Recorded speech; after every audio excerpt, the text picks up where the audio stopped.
Next, we're going to take a moment to describe in detail the scientific approach that we use in modern analysis of algorithms. So again, just a note about notation. In the theory of algorithms, when they're looking at upper bounds on worst case performance, they use these notations big O, big omega, and big theta to try to capture the order of growth, and that's what they use for classifying algorithms. If g of n is big O of f of n, it means that the ratio of g of n to f of n is bounded from above as n goes to infinity. If it's omega, it means it's bounded from below, and if it's theta, it means that it's bounded from both above and below. So this one says there's a constant such that g of n is less than that constant times f of n. This one says there's two constants that it's in between. So that allows classification according to functional growth. As I mentioned, merge sort is n log n, and quicksort is n squared. So that's the notation that you often see throughout the literature describing the performance of algorithms. But as I mentioned, big O notation is dangerous, and I'll have more to say about that in just a minute. So you can't, it's not scientific to use the big O notation to try to compare algorithms. You can't say, if you say the running time is big O of n to the c, that's not of any use for predicting performance. It's an upper bound on the worst case. The actual performance may be much better than the worst case, and it could be that even the actual bound is less than what's given by the big O notation. It's fine for a first cut of classifying algorithms, but not useful for comparing. What we use instead is what's called the tilde notation. And so what we'll typically say is the running time of an algorithm is tilde a constant times, say, some function of n, where n is the input size. That does provide an effective path for predicting performance, and I'll show some examples of that later on. So we don't use the common big O, big theta, omega notation very much, except in a specific technical sense that I'll talk about later on when we talk about asymptotic approximations. So big O notation is useful for a lot of reasons, and it dates back a few centuries, and we do use it in math. But it's a common error to think that the big O notation is useful for predicting performance. And I just want to make sure to nip that problem in the bud right away. So this is what often happens to me when I give talks around the world on this topic. Typical exchange and say the Q&A for my talk, depending on how formal it is. I'll say, okay, big O notation is dangerous. You can't use it to predict performance. And somebody will ask or shout out, but an algorithm that is big O of n log n surely beats one that's big O of n squared. And then I trot out, say, the quicksort, merge sort example and say, well, not by the definition, big O is just an upper bound on the worst case. And they'll say, well, so use the theta notation, which says that it's in between. And I say, well, that maybe gets rid of the upper bound, but you're still typically bounding the worst case. Is your input a worst case?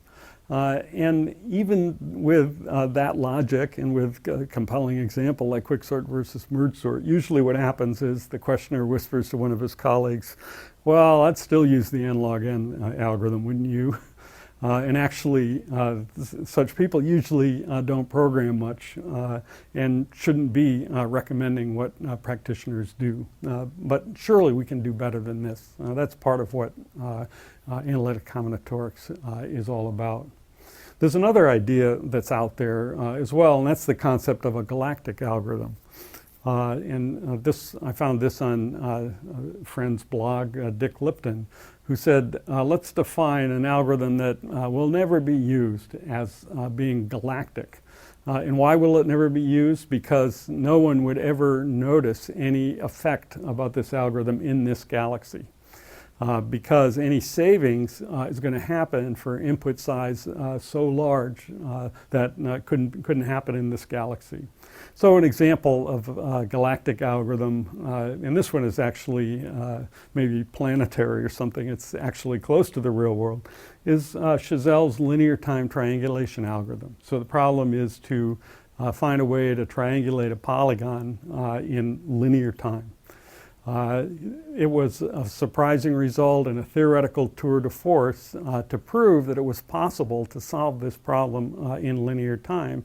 But the method is much too complicated for anyone to implement.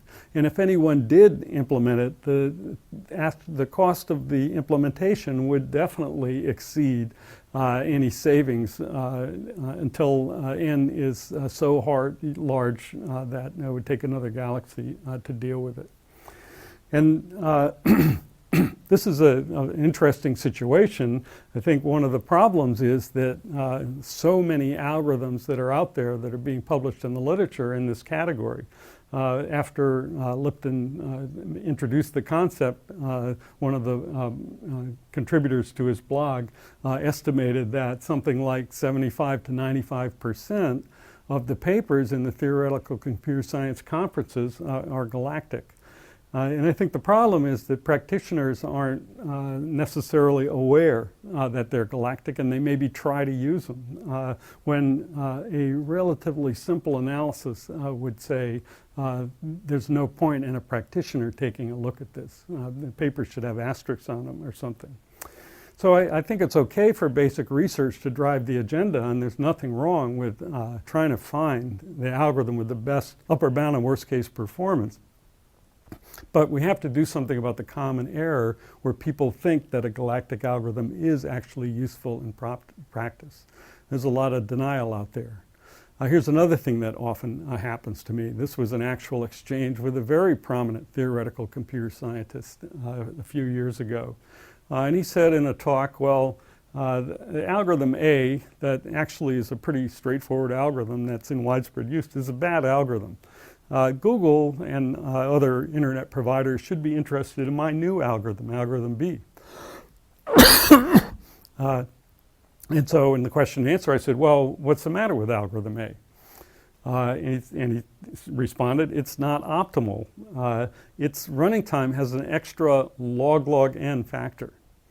And that's always a tip-off for me. I say, well, but your algorithm is very complicated. It takes 10 pages to describe. By the way, we all know that log n is less than 6 in this universe. That's 2 to the 64th. And so if n is 2 to the 64th, it's less than 6. And so not only that, it's just an upper bound. Not only that, your algorithm is so complicated, it's certain to run 10 to 100 times faster in any conceivable real-world situation. Why should Google care about algorithm B, as you said? And then the response was, well, I like algorithm B. I don't care about Google. And again, that's fine to do research for the intellectual challenge. Just don't say that some practitioner should be interested in it. Surely we can do better than that. So what I want to talk about specifically is the scientific approach, say the modern rendition of what Knuth taught us, that is used for many, many algorithms in the 4th edition of my algorithms book, which is co-authored with Kevin Wayne. So this is described in a lot of detail with examples in section 1.4 of the book. Again, as Knuth said, we start with a complete implementation that we can test.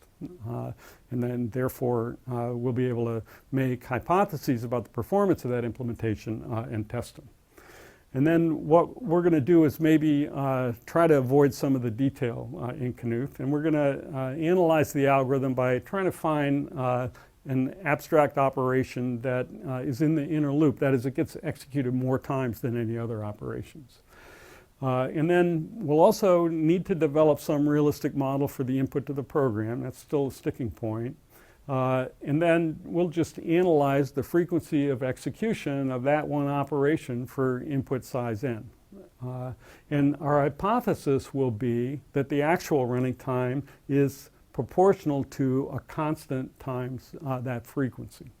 That's it. The hypothesis might be wrong, but we can test it.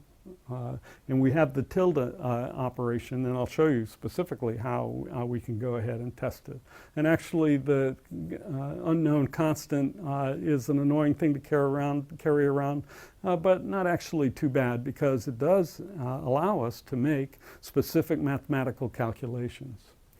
So what we'll do then is, once we have the hypothesis, we're going to validate the hypothesis by, first of all, we want to generate some large inputs according to the model. So, for example, we'll look at sorting algorithms where the model is that the things are randomly ordered and distinct. And so it's easy to write a program to generate large randomly ordered distinct files. And then we can just run the program for large input to calculate A. And actually, we can even skip that step. I'll show you that in a minute. But we definitely can get A that way, an estimate of A. And then that gives us a model that we can use to predict performance for even larger inputs and check our hypothesis. That's the scientific approach to the analysis of algorithms. So really then later what we need to do also is find an application that actually uses real world data and test in application context to validate the model as well. That's actually the hardest part that's often overlooked nowadays. And then, as in any application of scientific method, we'll refine and repeat and revise the model and the algorithm as necessary or as we learn much about the problem. As I mentioned earlier, one of the great things that happens with this process is that often we learn things about the algorithm that enable us to develop improved versions by doing this. We have many, many examples of this for sorting and searching algorithms and graph algorithms and string processing and data compression and many, many other applications where we successfully apply this approach to develop good implementations and understand their performance. That's now what this course is going to be all about is this analysis of the frequency execution. That's where the math is. But I want to give this full context so people can understand why we're going to this trouble. So as I mentioned, we don't use the big O notation or omega or theta that much. Instead, that's for the theory of algorithms. Instead, we're going to use the tilde notation. And all the tilde notation means is that two functions, g of n is tilde f of n if their ratio approaches 1 as n approaches infinity. And usually we have f of n is a constant times a standard function of n. So that's the notation. So we're just using tilde, and that's good. That simplifies things a bit. And then we're just left with these basic components. So one of the basic components of algorithm analysis involves programming. So people who do analysis of algorithms need to be comfortable with implementing algorithms, running them, and be able to at least count operations. You need a good implementation. Now maybe somebody did the implementation, but still you want to have experience with it on your own computer to test various hypotheses that you might have. Then we've got the mathematical challenge, and that's again going to be most of our emphasis in this course, where we develop a model, analyze the algorithm in the model. And what we're going to talk about in this course is that really we need to do the math, and that's the kind of math that I'm going to be talking about very soon in just a minute. And then there's a scientific process of running the algorithm to solve a real problem and checking for agreement with the model. And so you can't do that. You can't really compare two algorithms until you've done all the rest of this. So it's very important to have that context to understand why we're so interested in getting this math done right without excessive detail. Now, there's definitely potential drawbacks still in the theory of algorithms still goes places where we can't go. Number one is the model might not have a realistic model, and that's actually a challenge in every scientific discipline. Now we do have a big advantage in computer science because we can randomize to make the model actually totally valid. And I'll show an example in just a minute. So if we don't have a realistic model, maybe we can get a realistic model by randomizing. That's a very powerful concept that if you don't get, if you're doing science that involves going to the moon or killing monkeys or something. Second thing is the math might be too difficult. That's also a big challenge in any scientific discipline. Statistical physics and many other areas, new developments in mathematics were involved in order to do the science. And that's certainly going to be it here. And really that's what analytic combinatorics is. The calculus for analysis of algorithms is the true motivation for this course. And thirdly, it might be that the experiments are too difficult to really validate the model. And again, that's not much of a point compared to any other scientific discipline. No problem for us to run an algorithm 1,000,000 times, and we do it a lot. Whereas if you had to feed 1,000,000 mice, you might have some restrictions, or go to 1,000,000 planets or whatever else. But it is a roadblock for a lot of people trying to study algorithms, because actually they're trying to study galactic algorithms. It might be way too difficult to implement. And if you can't implement it, why try to analyze it? It's fine for the intellectual challenge, but again, there are people out there that are thinking that the algorithms that you're developing are useful in practice. Really, they should be validated scientifically before the poor working programmer is faced with them. So that's an outline of our approach to the analysis of algorithms.